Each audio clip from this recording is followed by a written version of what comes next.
কিভাবে বুঝবেন আপনার স্বামী আপনাকে মন থেকে ভালোবাসে, মোহাব্বত করে? দেখেন, প্রতিটা স্ত্রী সে একান্তভাবে চায় যে আমার স্বামী যেন আমাকে সবচাইতে বেশি মোহাব্বত করুক, সবচাইতে বেশি ভালোবাসুক।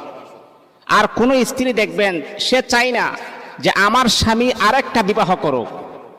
যদিও সে মনে করেন সহবাস করতে অক্ষম, সে পারতেছে না, তারপরও এই নারী কখনো চায় না যে আমার স্বামী আরেকটা বিবাহ করুক, আমার স্বামীর ভাগ আরেকজনে নিয়ে যাক।